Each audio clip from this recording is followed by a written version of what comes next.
These past few days, we've been celebrating Christmas. We've had the Christmas Eve service and we had the Christmas morning service.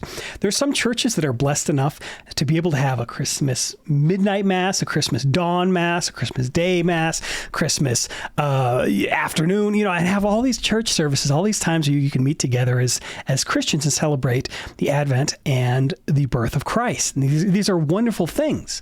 For the Christmas evening service, actually, so the text for the Christmas evening service, that's a text from Matthew. And this is talking about from Matthew chapter 1, I believe. The text for the Christmas midnight service, the Christmas Eve midnight service, whatever, Christmas Eve midnight technically begins Christmas Day. So the Christmas Eve midnight, whatever that is, mass service, that's the one that has that famous Charlie Brown, Linus, Luke chapter 2 passage. So because we didn't have a midnight service, I added that gospel reading to the Christmas evening service because it's wonderful. We wouldn't get the reading any other way. It's a one-year lectionary. So aside from John 3:16 and for God so loved the world, and Psalm 23, the Lord is my shepherd, I shall not want, the birth narrative of Jesus is probably one of the most well-known sections in Scripture by both Christians and non-Christians alike. Now, because it is so well known, and because you get to hear it every year, and around December 25th or so, it can be easy to fall in the temptation of saying, well, Christmas is wonderful. I like Christmas, but I've heard this story a million times before. There's not really anything new for me to get out of the sermon. I'll just zone out for the readings, and I'm here for the music and whatever. And that temptation is real to say, well, it's a rerun. We've done it before. I just know the story so well. I'm not going to get anything new out of hearing it again. Now, I've got a new way that I propose that you consider, this familiar text. So let's get into it.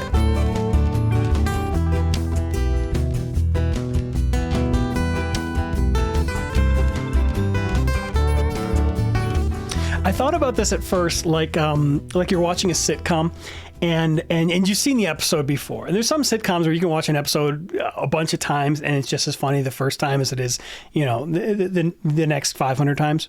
And then there's some times when you watch a TV show or you watch a movie, you're like, yeah, I've seen it. Let's move on to the next movie. I don't need to watch reruns. And repeat viewings of these same stories can get, frankly, boring, repetitive. I mean, that's the word. They can get boring. It can get redundant. But rather than thinking about the birth of Christ, the narrative of the birth of Christ as a TV show, as an episode of a TV show or a movie, what if you thought about it like a song? What if you thought about it like a song that gets stuck in your head? And every once in a while, and this is what I'll discover a new song, and I love it so much, I'll listen to it on repeat. I'll listen to it a bunch of times until I'm tired of it. Then it'll come on later, months later, and be like, oh yeah, there's that song. I like it. And it's interesting that I can appreciate a song the first time, but if it's a really good song, sometimes repetition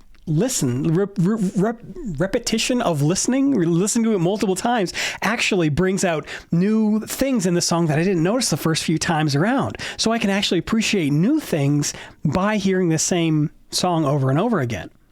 Likewise, if it's a song that I'm completely familiar with, and I know every beat and every note and every lyric, it's still beautiful and wonderful to listen to if it's a good song. So sometimes it gains this kind of familiar aspect that it just feels good to listen to a song that you know the lyrics to. So consider perhaps, you can consider it this year, but also consider it next year, the Christmas story as a song, a good song that maybe you'll learn some new things this listen through, or maybe you know everything, and let it just be something familiar, an earworm that gets stuck in your head, and you find yourself kind of, humming the tune or, singing the lyrics of the birth of Christ out loud to yourself and around your coworkers. Let it be something that kind of repeats in your mind over and over. What a wonderful thing to get stuck in your mind, the birth of Christ. So with that in mind, I actually designed a sermon around this. So there's people who know the birth narrative of Christ far better than I do. There's wonderful theologians and scholars, and they can be lay people or pastors or professors. But for me, I picked out a few things that I thought were fascinating in the story that, maybe not everybody picked up on. And if you already know these things, then fantastic. Thanks be to God, you know these little tidbits of information, and, let the story be something that is familiar and beautiful to you. So here's a couple of things that I picked out from this story. Let's see. So first, one of the things that I picked out is this passage from Matthew chapter 1. Matthew chapter 1, verse 21. And this is one of my favorite verses, particularly because I use it in arguments fairly frequently. You'll have the person who says, well, Jesus never claimed to be God. The Bible never says outright that Jesus is God. Now, that's absurd. But one of my favorite counterpoints to this is in the gospel account of Matthew chapter 1, verse 21. This is what it says. And this is Gabriel, the angel, speaking to Joseph and telling him about the impending birth of Christ. Joseph, son of David, do not fear to take Mary as your wife, for that which is conceived in her is from the Holy Spirit. Pay attention to this line. She will bear a son, and you shall call his name Jesus, for he shall save his people from their sins. So the angel tells Joseph to call his son Jesus. Why? Because he will save his people from their sins. This isn't some ancillary detail. Call your son Jesus, and oh, by the way, he will also save his people from their sins. But call your son Jesus because he will save his people from his sins, or for he will save his people from his sins. This salvation from sin, saving the people from their sins, and the name Jesus, these are somehow connected to each other. Now, if you only speak English, you're going to say, okay, well, Jesus is just a dude's name, whatever. It's what's in a name. But if we go and we travel back through the languages and we find out how the name Jesus is originally structured, you'll find why this word why this word in this sentence tells us a little bit about who Jesus is. So, what is in a name? The name Jesus is English. This is an English transliteration of the word in Greek, Jesu or Jesus. There's different endings that you can put on the word, but they don't have the J in Greek, so it's I-E, Jesus. You'll see this in other languages, in Spanish it's Jesus. It sounds close, but anyway, in English, Jesus is the pronunciation of the Greek word Jesus. Now, Jesus or Jesus wasn't originally Greek. There wasn't originally a Greek name. This is actually a Greekism of a Hebrew name. And again, you'll see this with English and Spanish. For example, the name Stephen in English is Esteban in Spanish. So the name Jesus in Greek, the original Hebrew version of that is Joshua or Yeshua or Yehoshua. Now, this actually comes from mashing up two different Hebrew words. It's not just a name, but it's also, and Hebrew does this all the time. They make names, they make words out of mashing up other words. How very German of them. This is a mashup of two words. Yehoshua. It's a mashup of two words, Yahweh and Yasha. Yahweh Yasha. Squish them together, Yehoshua. Yahweh Yasha. Yahweh is the name of God. This is the proper title of God. Yahweh, Y-H-W-H. We often have it. Yahweh, God. Yasha means saves. So Yahweh Yasha means God saves. This means the Yehoshua, the Yahweh Yasha, Yehoshua, Joshua, Jesus means God saves. So when Joseph is told, you shall call his name God saves, you shall call his name Jesus, for he will save his people from their sins. This is directly confessing that Jesus is God. Isn't that wonderful? Matthew chapter 1, verse 21 confesses that Jesus is God. You shall call him God saves because he will save his people from their sins. Isn't that wonderful? Maybe you didn't know that before. Maybe you did. You know it now. Now, Hebrew does this a few times. There's all kinds of name games that are played in the Bible, and there are things that are connected to each other in the Bible. And sometimes maybe it's a coincidence, and sometimes maybe it's not. For example, where was Jesus born? In a manger. Yes, a manger is a feeding trough.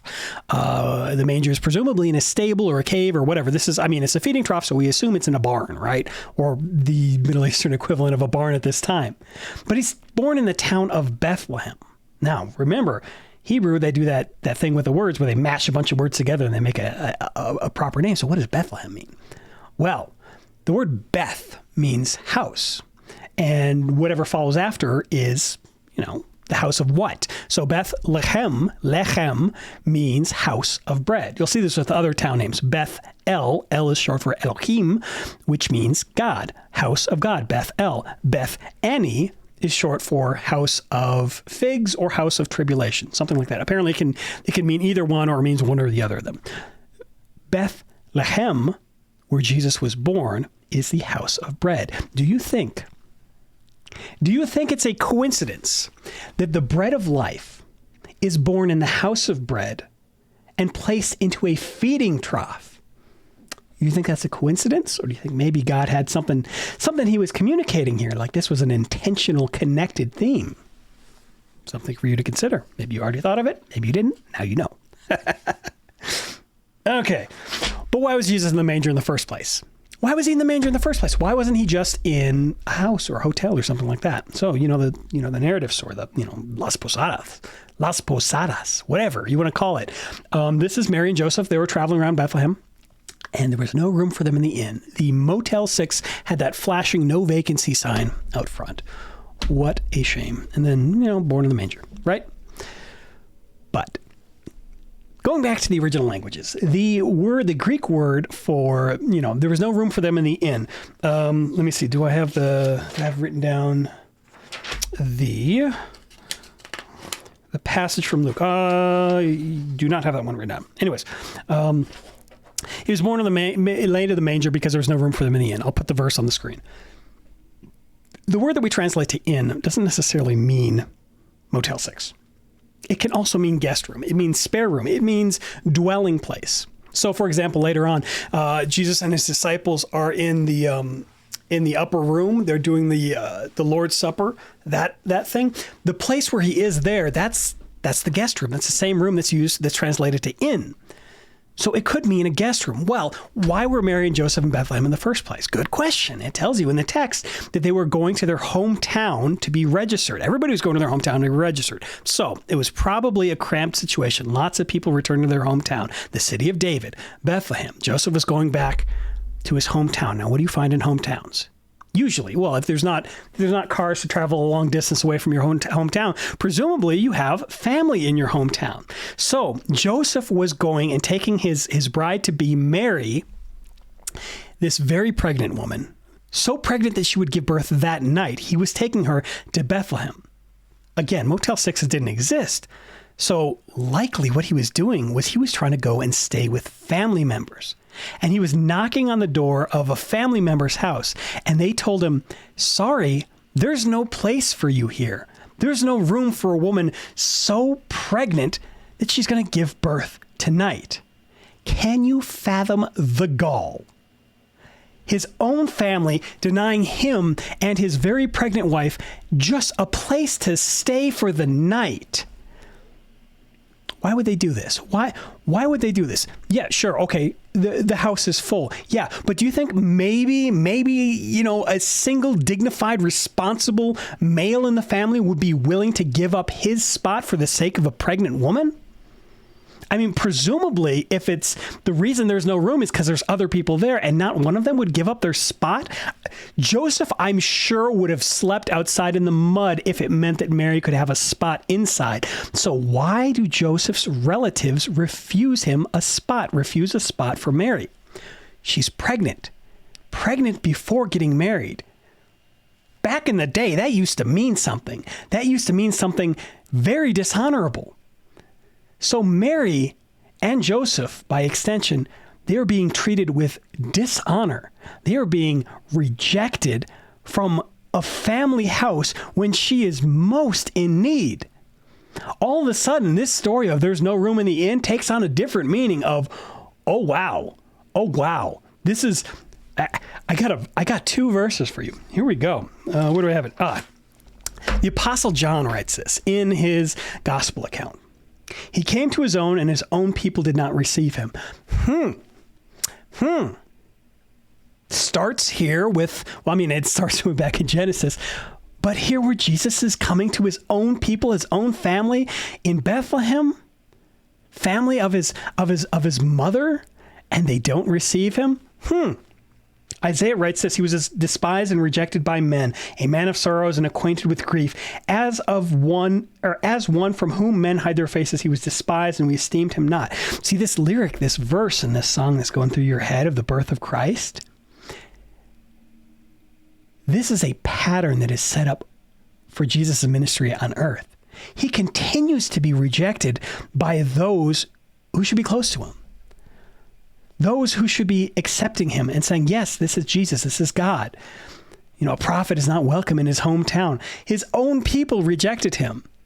The people that he came to die for, the descendants of the Israelites, for example, many of them rejected him countless times in the gospel accounts. Not just, there were a couple times where the Jews, the faithful, will, they'll accept the gospel. But countless times, it's the Gentiles who get the most praise from Jesus. Behold the faith of the centurion, for example. The faith of these people who are not related, who are not part of the family of Jesus, they end up being the ones who are most grateful to see him, most gracious to see him, whereas his own esteemed him not. Coincidence? Or is this a pattern in the lyrics that's being set up that'll continue on through the story of Christ? Now, Jesus presumably, if he's King of Kings, King of the Jews, you would expect him to be born in a castle, right? This is why the Magi go to Herod's castle, because a king is born in the king's castle. Presumably, that's what you would expect, right? But instead, he's born in a lowly manger. He's born in a lowly stable, cave, whatever, in Bethlehem, of all places, not a castle. And Mary takes him and wraps him up in cloths and rags, lays him in a manger. And even that, this isn't the only time that Mary would wrap up the body of her son in cloth. This foreshadows a time in the future where Mary does the same in the burial of Jesus. He's wrapped and he's laid down, not in the feeding trough, not in a manger this time, but in the tomb. And then glorious Easter morning comes 3 days later. So, you probably, being the theologian you are, you probably already knew everything that I talked about today. If you didn't, thanks be to God, you know some new stuff to think about, some new reasons to listen to that song a little bit closer. But if you knew everything, then thanks be to God. You know all about the birth narrative of Christ, and this is a song that you can repeat and you can sing to others and you can tell others. Let this be a familiar tune to you. Let this get stuck in your head. Make it difficult to get this out of your head.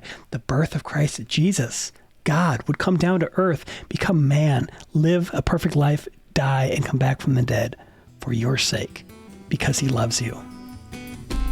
Merry Christmas. God bless. Take care.